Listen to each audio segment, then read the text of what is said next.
Hello बच्चों, चलिए प्रश्न को देखते हैं। प्रश्न है, कास्टनर केल्नर सेल के प्रयोग द्वारा सोडियम हाइड्रोक्साइड के औद्योगिक निर्माण का वर्णन कीजिए। यह निम्न के साथ किस प्रकार क्रिया करता है? फास्फोरस। तो देखिए यहाँ पर बात करें प्रश्न की मुख्य अवधारणा की। मुख्य अवधारणा देखिए, जो कास्टनर केल्नर सेल है इसमें लवण जल का विद्युत अपघटन किया जाता है। लवण जल का विद्युत अपघटन किया जाता है। तो लवण जल हमारे पास में क्या हो सकता है? NaCl।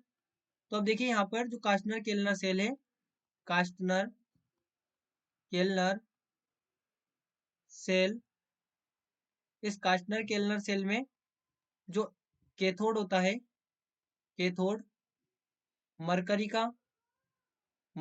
का और जो एनोड होता है, एनोड कार्बन का होता है, कार्बन का।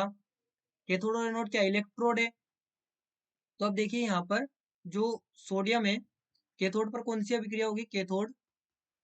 कैथोड पर होता है अपचयन। अब जो NaCl है, NaCl में Na प्लस और Cl माइनस होगा। तो जो Na प्लस है ये क्या करता है? ये इलेक्ट्रॉन लेता है और अभिक्रिया हो रही है कैथोड पर। तो यहाँ पर मरकरी है, कैथोड मरकरी का बना हुआ है। तो ये मरकरी के साथ में मिलके और बना लेता है सोडियम अमलगम। Sodium amalgam. अब जो एनोड है, एनोड पर अभिक्रिया कौन सी होगी? ऑक्सीडेशन की। तो जो Cl माइनस है, ये Cl माइनस क्या करता है? इलेक्ट्रॉन का त्याग करता है और ये बना लेता है half of Cl2 plus electron. तो ये हमारे पास में क्लोरीन गैस यहाँ पर मुक्त हो जाती है। अब हमें सोडियम अमलगम यहाँ पर मिल गया, तो हम क्या करेंगे? ये जो सोडियम अमलगम है, सोडियम अमलगम, देखिए ये क्रिया करता है जल के साथ में, जल के साथ ही क्रिया करेगा और जल के साथ क्रिया करके ये निर्मित कर लेता है सोडियम हाइड्रोक्साइड। और साथ में मरकरी भी यहाँ पर बनेगा और साथ में हाइड्रोजन गैस यहाँ पर मुक्त हो जाती है। हाइड्रोजन गैस, हाइड्रोजन गैस यहाँ पर मुक्त हो जाती है। तो हमें क्या चाहिए था? हमें सोडियम हाइड्रोक्साइड चाहिए था, ये मिल गया। अब अगला हमसे कहा गया है फोस्फोरस से क्रिया। तो फोस्फोरस से किस प्रकार से क्रिया करेगा?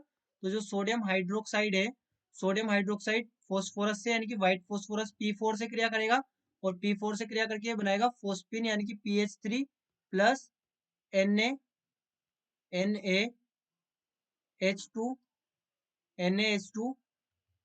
PO2। अब देखिए यहाँ पर एक जल का अणु भी, यहाँ पर जल के अणु भी यूज हो रहे होते हैं। यहाँ पर जो अभिक्रिया है इसके अंदर जल के अणु भी यूज होंगे। तो ये H2O, तो ये 3H2O यहाँ पर हो जाएगा, 3NaH2PO2 यहाँ पर हो जाएगा। तो ये चार हमारे पास में यहाँ पर फोस्फोरस हो गए, ये 3NaOH हो जाएगा। तो इस प्रकार से हमारी अभिक्रिया बैलेंस हो जाएगी। अब देखिए यहाँ पर हमें क्या क्या प्राप्त हुआ? फोस्फिन और यहाँ पर ये Na H2PO2। तो देखिए ये जो फोस्फिन है, यहाँ पर फोस्फिन में फोस्फोरस की ऑक्सीकरण अवस्था कितनी? -3 है। और यहाँ पर यदि देखें तो ये +1 है। यानी कि इसका अर्थ क्या हुआ? ये जो अभिक्रिया हो रही है, ये अभिक्रिया हो रही है असमानुपातन अभिक्रिया। ये असमानुपातन अभिक्रिया यहाँ पर हुई है क्योंकि जो फोस्फोरस है ये 0 ऑक्सीकरण अवस्था में। तो यहाँ पर अपचयन और ऑक्सीकरण दोनों हो गया, यानी कि रेडॉक्स अभिक्रिया और रेडॉक्स अभिक्रिया में भी असमानुपातन अभिक्रिया है। तो बच्चों आशा करते हैं आपको प्रश्न समझ आया होगा। धन्यवाद।